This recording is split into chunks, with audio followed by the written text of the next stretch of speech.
साधिका doctor Vibhashri दीदी जी का संक्षिप्त परिचय। श्री शनीश्वर तीर्थ क्षेत्र शनि आश्रम चिकल थाना छत्रपति संभाजी नगर महाराष्ट्र की आप संस्थापिका हैं। आपके इस शनि आश्रम में ही 24, 25, 26 जून 2023 को एक भव्य पंचतत्व महोत्सव पंच महाभूत लोकोत्सव का आयोजन हुआ था। पंचतत्वों की सुरक्षा और संतुलन के माध्यम से जीवन रक्षा के लिए इन पंचतत्व महोत्सव में राष्ट्रीय संत सम्मेलन का आयोजन हुआ। इस आयोजन के प्रथम दिन का दीप प्रज्वलन अनेक महामंडलेश्वरों पीठाधीश्वरों ने मिलकर किया। संपूर्ण कार्यक्रम का आयोजन और संचालन प्रसिद्ध एस्ट्रोलॉजर साधिका डॉक्टर विभाश्री दीदी जी ने ही किया, जिनके व्यक्तिगत निमंत्रण पर भारत के अनेक राज्यों से 100 से भी अधिक संत महात्मा सद्गुरु आध्यात्म शिरोमणि श्री शनि आश्रम छत्रपति संभाजी नगर महाराष्ट्र की पावन भूमि के संत सम्मेलन में पधारे थे और पूरे महाराष्ट्र क्षेत्र से भी लगभग 500 संत महात्माओं प्रवक्ताओं विद्वानों ने भी इस आयोजन में भागीदारी निभाई और प्रमुख वक्ताओं ने अपने अपने उद्बोधन से लोगों को मंत्रमुग्ध भी किया, जिसमें कोल्हापुर महाराष्ट्र के कनेरी मठ के पीठाधीश्वर स्वामी अदृश्य काट सिद्धेश्वर स्वामी जी, अखिल भारतीय गोसेवा संघ रायपुर छत्तीसगढ़ के प्रमुख दूधाधिधारी मठ के मठाधीश महामंडलेश्वर श्री राजेश्री महंत श्री राम सुंदर दास जी महाराज प्रमुख थे। साथ ही बीजेपी के राष्ट्रीय प्रवक्ता श्री सुधांशु त्रिवेदी और नारी रत्न राजेश्वरी मोदी उर्फ राज दीदी नारायण रैकी सत्संग परिवार मुंबई ने अपनी ओजस्वी मोटिवेशनल वाणी से सभी को मंत्रमुग्ध किया। 3 दिनों में 30 से अधिक वक्ताओं को सुनने का सौभाग्य मिला। शनि साधिका डॉक्टर विभाश्री दीदी जी के द्वारा संचालित इस राष्ट्रीय संत सम्मेलन की ज्ञानवर्धक झलकियां शनि साधिका दीदी जी के ही ज्ञानवर्धक कार्यक्रम सुभारती टीवी के सुभारती संवाद साधिका डॉक्टर विभाश्री दीदी जी के साथ कार्यक्रम का महत्वपूर्ण हिस्सा भी बनी। इस पूरे 3 दिवसीय संत सम्मेलन में साधिका डॉक्टर विभाश्री दीदी जी की सुपुत्री अभिनेत्री विभूति शर्मा जी ने अपना महत्वपूर्ण योगदान दिया और सभी संत महात्माओं अतिथियों की स्वागत व्यवस्था को संभाला। जय शनिदेव। दर्शकों, मैं आरपी सिंह आप सभी का हार्दिक स्वागत करता हूं हमारे विशेष कार्यक्रम सुभारती संवाद डॉक्टर विभाश्री दीदी जी के साथ कार्यक्रम में। दर्शकों, विश्व की एकमात्र शनि साधिका अंतर्राष्ट्रीय ख्याति प्राप्त एस्ट्रोलॉजर, लेखिका, विदुषी, मोटिवेशनल स्पीकर डॉक्टर विभाश्री दीदी जी के सानिध्य में आज हम ज्ञानवर्धक चर्चा करेंगे राहु देवता का मीन राशि में प्रवेश पर, और इसके बारे में हमें दीदी जी विस्तार से बताएंगी। जय शनिदेव। दर्शकों, मैं आज इस मीन राशि में राहु के प्रवेश पर और कन्या राशि में केतु के प्रवेश पर बनाए गए वीडियो में इस प्रश्नात्मक शिक्षाप्रद ज्ञानवर्धक चर्चा में आपका अभिनंदन करती हूँ। दर्शकों, पिछली बार हमने अप्रैल 2022 में जब राहु देवता का प्रवेश हुआ था मेष राशि में और केतु देवता का प्रवेश हुआ था तुला राशि में, तब हमने बहुत गहरी ज्ञानवर्धक चर्चा की थी, वीडियो बनाया था, प्रशिक्षण दिया था, समय कैसा जाएगा, किसको क्या करना चाहिए और कैसे इसे वरदान बनाना चाहिए, इस विषय पर हमने बातें की थी। आज हम अब समय के अनुसार, जैसा कि 30 अक्टूबर 2023 को आप सब जानते हैं कि राहु देवता का यात्रा परिवर्तन दिवस है, यानी राहु देवता अपनी गोचर परिक्रमा के अनुसार प्रवेश करेंगे अब मेष राशि छोड़कर मीन राशि में। राहु का प्रवेश होगा मीन राशि में। आज हमारा बहुत गहरा ज्ञानवर्धक विषय आपको सिखाने के लिए, प्रशिक्षण देने के लिए और आपको जीवन में उतारने के लिए, आपके जीवन को बदलने के लिए यह राहु का मीन राशि में प्रवेश रहेगा। राहु का मीन राशि में प्रवेश पर हम ज़्यादा चर्चा करेंगे। अगली वीडियो में हम कन्या राशि में केतु के प्रवेश पर भरपूर ज्ञानवर्धक चर्चा करेंगे। सबसे पहले हमें ये समझना है कि राहु देवता का नेचर कैसा है और राहु देवता किस स्थान पर प्रवेश करे तो नेगेटिव पॉजिटिव होता है। मीन राशि में राहु का प्रवेश जब होगा तो निश्चित है कि वह मीन राशि के लग्न में रहेंगे, यानी मीन राशि के प्रथम स्थान में रहेंगे। तो प्रथम स्थान में राहु का बैठना शुभ अधिक अशुभ कम होता है, जबकि मेष राशि से वो 12वें हो जाएंगे तो अभी तक मेष राशि के लिए शुभ अधिक अशुभ कम था, वह अब चेंज हो जाएगा। मेष राशि वालों के लिए अब थोड़ा अशुभ हो जाएगा। किन स्थानों पर शुभ अशुभ होंगे? राहु देवता यदि आपकी जन्म लगने के अनुसार आपके केंद्र में प्रवेश कर रहे हैं, प्रथम स्थान, चतुर्थ स्थान, सप्तम स्थान या फिर 10वां कर्म स्थान, तो निश्चित रूप से किसी न किसी तरह से वह आपको लाभ अधिक देंगे, हानि कम। और यदि राहु देवता इसके अलावा किसी दूसरे स्थान में प्रवेश कर रहे हैं तो मीन राशि में चूंकि अब वो जाकर बैठने वाले हैं तो आपके लिए कहीं ना कहीं नेगेटिव अधिक रिजल्ट देंगे। हम नेगेटिव को कैसे पॉजिटिव बना सकते हैं यह भी हमें समझना है। मीन राशि में राहु का प्रवेश जो है वो 30 अक्टूबर 2023 को होगा और पूरे 18 महीने की अवधि तक वो उस स्थान पर विराजमान रहेंगे और यह 18 महीने की अवधि पूरी होगी 2 मई 2025 को। 18 महीने की अवधि में आपके जीवन में बहुत उतार चढ़ाव आएंगे और जैसा कि मैंने 18 महीने पहले बनाए गए वीडियो में आपको बताया था कि हर नक्षत्र प्रभावित करता है और जो राहु के नक्षत्र होते हैं वह भी प्रभावित करते हैं और साथ में जो राशि है, आपकी राशि में जो 3 नक्षत्र हैं वो 3 नक्षत्र आपके जीवन में कितने कितने दिन राहु के साथ में आपके संबंधित होते हैं, उस समय उनका प्रभाव कैसा होता है यह मैंने आपको समझाने का प्रयास किया था। इस बार हम 6-6 महीने की नक्षत्र यात्रा पर नहीं जाएंगे, बस इतना संक्षिप्त आपको बताएंगे कि प्रत्येक राशि के 3 नक्षत्र होते हैं और राहु की अवधि है 18 महीने की, जो गोचर परिक्रमा हमें भोगनी होती है। तो एक नक्षत्र को 6 महीने, दूसरे नक्षत्र को 6 महीने और तीसरे नक्षत्र को 6 महीने, टोटल हो गए 18 महीने। ये 18 महीने में उनको 3 नक्षत्रों पर से यात्रा करनी होगी। तो आपकी राशि के जो ये 3 नक्षत्र होंगे, यानी मीन राशि के जो 3 नक्षत्र होंगे, उनमें 6 महीने कुछ और प्रभाव रहेगा, 6 महीने कुछ और, यानी आपकी राशि पर पूरे 18 महीने एक जैसा प्रभाव नहीं रहेगा। 6 महीने का प्रभाव कुछ अलग होगा, 6 महीने का अलग होगा और 6 महीने का अलग होगा। इस तरीके से यह निर्भर करता है कि आपका जन्म जिस समय हुआ है उस समय लग्न क्या बनी है और वर्तमान में आपका नक्षत्र क्या है। वो 6 महीने, जिस 6 महीने में आपके जन्म नक्षत्र पर यात्रा चलेगी वो ज़्यादा फायदेमंद रहेगी। अब देखिए, मीन राशि में जब प्रवेश होगा तो मीन राशि है किसकी?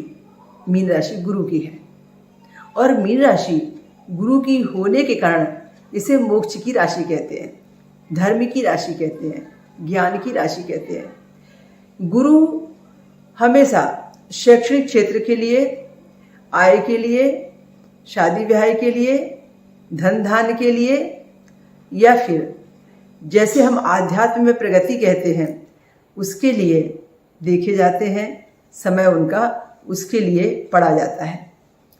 गुरु की राशि पर राहु का प्रवेश यानी मोक्ष के स्थान पर, मोक्ष की राशि में, धर्म की राशि में, आमदनी की राशि में रिश्तों की राशि में, पुत्र संतान की राशि में, इन सब चीज़ों में आपका राहु का प्रवेश। तो स्वाभाविक है दोनों निगेटिव और पॉजिटिव इन विषयों में आपको देखने को मिलेगा। गुरु का प्रवेश ऑलरेडी मेष राशि में चल रहा है। अब मेष राशि से ये 12वें हुए हैं राहु देवता मीन राशि में आने से। अभी तक मेष राशि पर गुरु और राहु दोनों एक साथ युति बना रहे थे। अब ये गुरु चांडाल दोष तोड़कर मीन राशि में प्रवेश कर रहे हैं राहु। तो राहु के लिए मीन राशि गुरु की राशि ही है, तो गुरु चांडाल दोष तो नहीं है, पर मीन राशि है तो गुरु की ही, इसलिए उस गुरु की राशि में जो मीन राशि में प्रवेश होगा वह भी लगभग 50% असर वैसा ही देगा जैसा असर हमें गुरु चांडाल दोष से मिलता है। हाँ, पर गुरु चांडाल दोष में नेगेटिव अधिक पॉजिटिव कम होता है, इसमें पॉजिटिव अधिक और नेगेटिव कम होगा। हमें ये समझना है कि मीन राशि का संबंध हमेशा जल से, धर्म से और किसी न किसी प्रकार के ऐसे कार्यों से रहता है जो बहुत सरल रास्ते के होते हैं, यानी जो दिमाग से धन कमाने वाले होते हैं। मीन राशि का तत्व जल तत्व है, इसलिए ज़्यादातर हम मीन राशि के उपायों को जल से संबंधित जोड़ते हैं और राहु का संबंध तो बहुत गहरा है जल तत्व से, चूँकि राहु का संबंध मछली से है और मछलियों के लिए कुछ भी खिलाना पिलाना जल में ही संभव होता है। इसके साथ साथ में जो बरसात का जल होता है, जो गंगा जल होता है, जो नदियों का जल होता है, ये सब राहु के उपाय के लिए काम में आने वाली चीज़ें होती हैं। नीला रंग यह भी राहु के लिए, गोमेद ये भी राहु के लिए, ये सब राहु के उपायों से संबंधित चीज़ें होती हैं। आपको सबसे पहले मीन राशि में फायदा क्या है ये मैं आपको बताऊं। राहु यदि मीन राशि में प्रवेश कर रहे हैं और जन्म स्थान से, जन्म समय से, जन्म के अनुसार यदि मीन राशि आपकी ऐसी जगह पर है जिसका रिलेशन आपका किसी अच्छे घर से बन रहा है, चंद्रमा आपका मीन राशि पर ऐसे स्थान पर विराजमान है जिसका संबंध आपके अच्छे घरों से बन रहा है, यानी 6, 8, 12 से नहीं बन रहा है, तो फिर आपके लिए राहु का प्रवेश वरदान साबित होगा। यदि इसके विपरीत 6, 8, 12 में आपका चंद्रमा लिखा है मीन राशि पर, तो यह राहु का प्रवेश थोड़ा तकलीफदायक रहेगा। अब आते हैं मीन राशि में राहु के प्रवेश के पॉजिटिव तत्व पर। यदि आपका घर अधूरा है, अभी तक नहीं बना है, आप बड़े घर के सपने देख रहे हैं, आप कहीं स्थान परिवर्तन करना चाहते हैं, किसी एक जॉब को छोड़कर किसी अच्छी जॉब में जाना चाहते हैं, आप यदि कोई पुराने घर को नया बनाना चाहते हैं, आप यदि कोई पुरानी गाड़ी से नई गाड़ी में इंटरेस्ट रखते हैं, आपने यदि कोई नई प्लानिंग कर रखी है किसी नए काम को करने के लिए, तो पुरानी चीज को छोड़कर नए में प्रवेश करने का यह राहु का समय आ चुका है। आप जो घर नहीं बना पाए थे, जो नहीं खरीद पाए थे, जिसके लिए खुद की संपत्ति के सपने आप पिछले पूरे 17 साल से देख रहे थे, वो सपने राहु देवता आपके पूरे करेंगे। क्यों? जैसे केंद्र में शनि बलवान होते हैं, ऐसे ही केंद्र में राहु भी बलवान होते हैं। यदि आपकी मीन लग्न है और मीन राशि है, तो ये मान के चलिए कि आपके महानायक बनने का समय आ गया। तो ये मान के चलिए कि राजाओं के जैसा जीवन जीने के लिए ये 1.5 साल आ गया, क्योंकि बहुत सारे गुण शनि के राहु को मिले हैं। शनिवत राहु और राहुवत शनि, इसलिए जैसे शनि की 7वीं और 10वीं दृष्टि होती है, ठीक राहु की भी 7वीं और 10वीं दृष्टि होती है। जो प्रभाव शनि देते हैं लगभग वैसा ही प्रभाव राहु देवता भी देते हैं। बस फर्क इतना है कि शनि देव शनि शनिश्चर धीमी धीमी धीमी गति से देते हैं, जैसे दे रहे हैं आपकी मीन राशि पर शनि की 7.5 का प्रभाव चल रहा है। ये 7.5 का प्रभाव 22 अप्रैल 2022 से प्रारंभ हुआ था। फिर एक गहरा प्रभाव आया 17 जनवरी 2023 पर, और फिर आगे चलकर ये 2.5 वर्ष की अवधि वाला प्रभाव पूरा होगा, जिसे हम व्यय के शनि और नाश के शनि कहते हैं, 29 मार्च 2025 तक। तो ये पूरी में जो अवधि आपको बता रही हूँ, इसलिए बता रही हूँ कि इस अवधि में पहले से ही आप व्यय के शनि से प्रभावित हैं, खूब जी भर के व्यय कर रहे हैं, खूब यात्राएं कर रहे हैं, खूब समय का नुकसान कर रहे हैं, वाणी का नुकसान कर रहे हैं, अपनी योजनाओं का नुकसान कर रहे हैं, अपने कर्म का रिजल्ट नहीं ले पा रहे हैं, बेकार की भागदौड़ में लगे हुए हैं। अब इसमें राहु देवता का प्रवेश हो गया है। तब राहु देवता के प्रवेश से प्लानिंग तो अब और ज़्यादा बनेगी, योजनाएं तो अब और ज़्यादा बनेगी। अब शनि और राहु मिलकर काम करेंगे। तो मिलकर काम करेंगे तो अब असर ये हो जाएगा कि आपकी लाइफ में जिस काम के लिए भागदौड़ चल रही थी, शनि देव जी ने शनि की 7.5 में आपके द्वादश भाव पर यानी चढ़ती 7.5 पर जो आपके लिए आपसे काम लिया है, जो आपने शनि की 7.5 में काम किया है, बीज बोया है, उसका रिजल्ट अब राहु के समय में मिलेगा।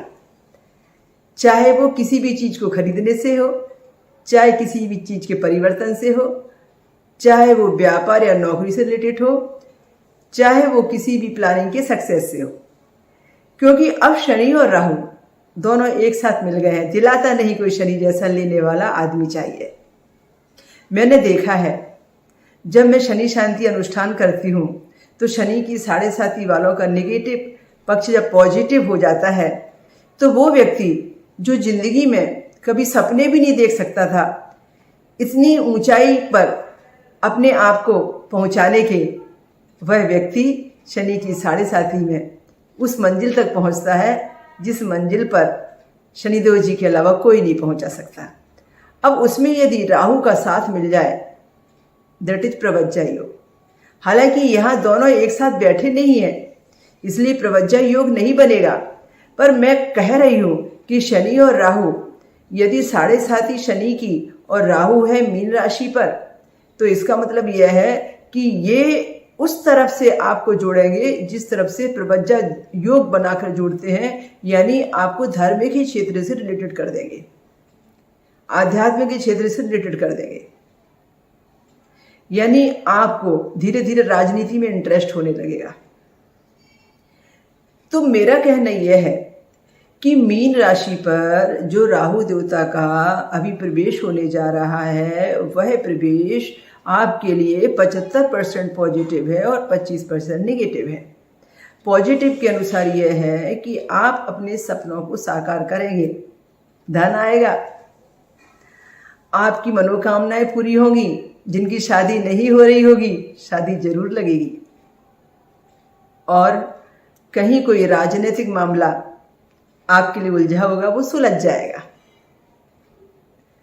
आप महानायक की जैसी भूमिका में आएंगे, यानी राजाओं के जैसा राजयोग का फल आपको मिलेगा और आप बहुत एक्टिव हो जाएंगे। इस समय में थकेंगे नहीं। ये 18 महीना आपको चैलेंज के जैसा जीवन देगा और आपकी लाइफ में आपके लिए फुर्सत नहीं मिलेगी। आप इतना काम करने की योजनाएं बनाएंगे।